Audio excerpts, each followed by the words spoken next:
Poisson theorem. Another important property of Poisson bracket is that if function u and function v are two integrals of motion, then their Poisson bracket, that is the Poisson bracket of uv, is also an integral of motion. In other words, the Poisson bracket of uv is a constant of motion.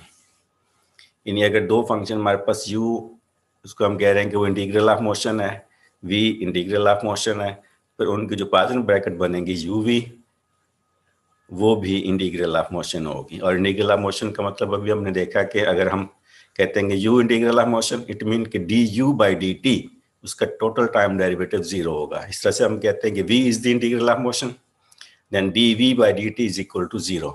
और इस तरह से अगर हम कहते हैं कि integral Poisson bracket of uv is an integral of motion, it means the time derivative of integral of Poisson bracket uv will be equal to zero. This relation is known as Poisson theorem.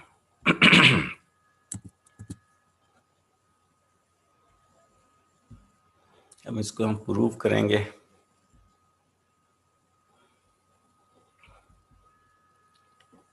Since both u and v are integrals of motion, it means that du by dt is equal to 0 as well as dv by dt equal to 0. And we have relation in question number 8 जो ऊपर थी कि du by dt is equal to Poisson bracket of u and h plus partial u by partial t. और चूंकि du by dt 0 है तो इसको equal to हमने 0 रख दिया.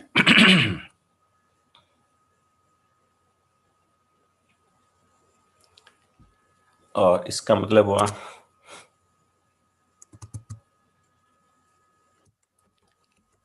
कि partial u by partial t is equal to minus Poisson bracket of UH. तो ये 0 हो गया. इसको दूसरी साइड पे ले जाएं, इधर ले आए तो partial u by partial t is equal to minus UH.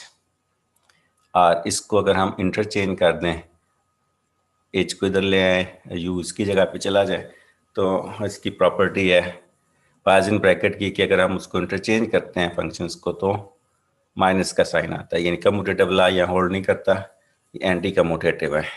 तो वो UH Poisson ब्रैकेट को माइनस को हम HU की फॉर्म में लिख सकते हैं. इस तरह से क्योंकि dv बाई dt भी इक्वल टू 0 है,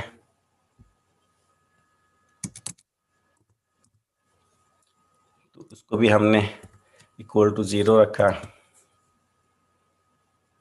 इसको 0 कर दिया, तो फिर दिस इक्वल टू 0. तो यहाँ से भी हम ये लिख सकते हैं कि ये partial v by partial t जो होगा minus of Poisson bracket VH.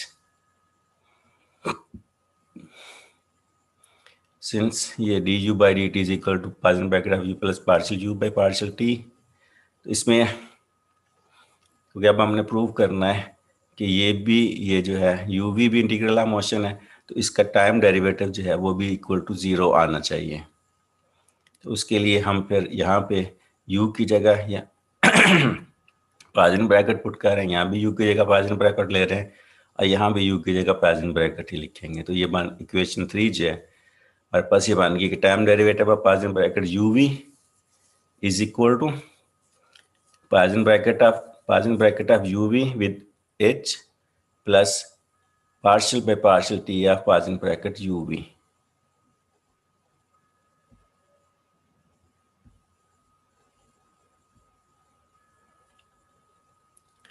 और इसको सॉल्व करेंगे, ये यहाँ तक ऐसे ही रहेगा. आप इसकी वो जो 8 या 9th प्रॉपर्टी थी कि जब हम इसका डेरिवेटिव लेते हैं तो बारी बारी, जैसे प्रोडक्ट फार्मूला यूज करते हैं तो बारी बारी एक का डेरिवेटिव हम लेंगे. पहले u का डेरिवेटिव लिया टाइम के लिहाज से, v को छोड़ दिया, फिर प्लस u को छोड़ के v का डेरिवेटिव. हमारी ये रिलेशन बन गया. अब partial u by partial t की वैल्यू हमने ऊपर निकाली है, और इस तरह से partial v by partial t की कीमत भी हमने ऊपर निकाली है कि partial u by partial T को हम लिख सकते हैं minus partial bracket of U H या partial bracket of H U. इस तरह से partial V by partial T को हम लिख सकते हैं minus of the partial bracket of V and H. तो इसकी जगह हमने ये पुट कर दी वैल्यू, और partial V by partial T की जगह माइनस पार्शियल वी और एच ये वैल्यू पुट कर दी।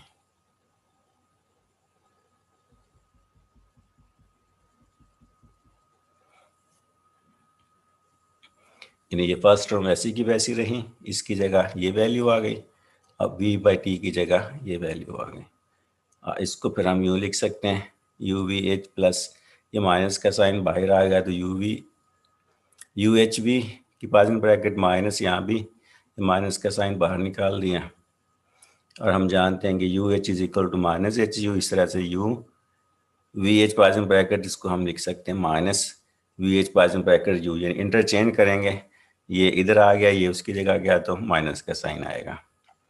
तो फिर D U time derivative of passing bracket of U V is equal to ये फर्स्ट टर्म, और अब इसकी जगह हमने लिख दिया ये यू एच को हमने एच यू लिखा तो माइनस के साइन को प्लस कर दिया, और ऐसे ही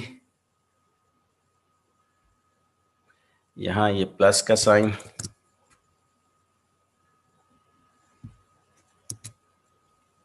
ये माइनस है इसको पहले लिखा यू को बाद में कर दिया, तो इस माइनस को भी हमने प्लस कर दिया। तब फिर इसको थोड़ा सा रीअरेंज कर लिया,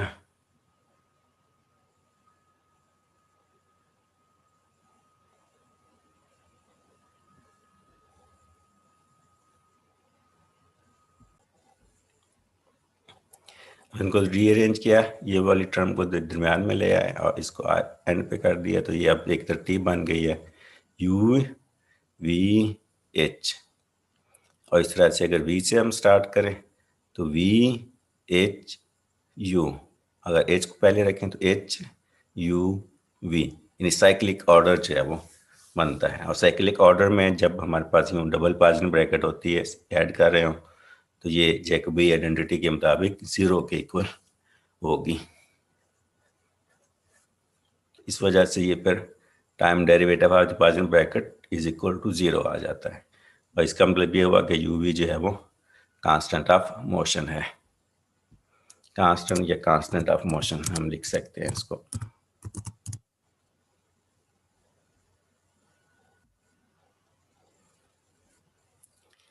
नेक्स्ट